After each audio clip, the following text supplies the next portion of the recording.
But he's not aware. But you know the irony of this, and I know we're going to touch on it, later on. I know, but I'll just say it now here, and then we'll touch on it later.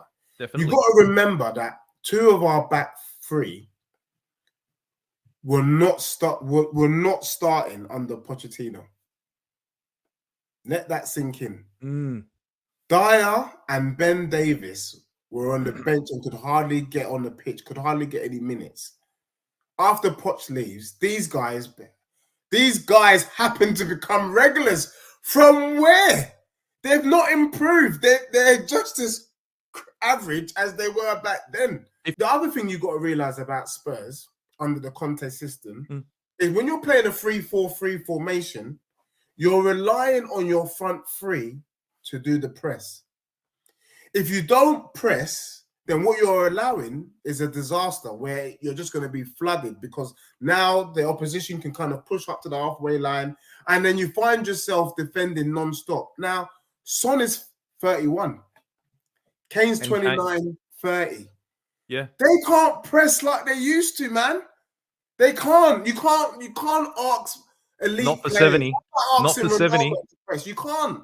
You can't do it. So if you're going to play that sort of system, you would need to have a Richarlison, Kulusevski, and someone spearheading, our forward line who is younger than Kane, because they can't do it. So now the front is a disaster, the back is a disaster, and then having 2 midfield against 3 midfielders in pretty much every game. Guess what? In the best league in the world, you can bloody play Bournemouth and not touch the ball. And that's literally what you find with Spurs. And so you find that we're under pressure from minute 1.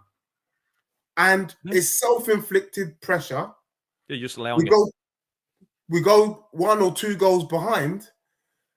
You always used to hear Tottenham, when we used to get a manager, say, we're bringing in a manager to play the Tottenham way. The Tottenham way was always attacking, progressive football. We don't win anything, but it's still progressive. We've still got the ball. We're still attacking. The beautiful game. We got away with it under Klinsmann. We got away with it under Ginola. Those were great days. Those were great players because we had great wins.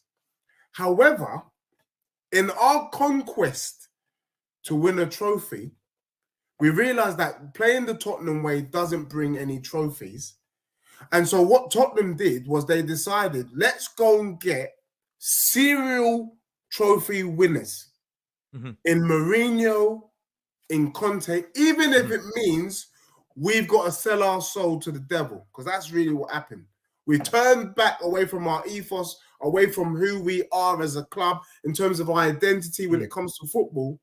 And we said, we're just going to do this dirty sitting behind the ball football to appease everyone with the FA Cup and the Carabao Cup. And hence why I said we lost ourselves when we decided that we made the Carabao Cup and the FA Cup bigger than what it is. And that's why you heard me call it out and say it's a Mickey Mouse Cup. But that really, it's not Mickey Mouse, but Tottenham turned away for those trophies. And for me, it just didn't make sense.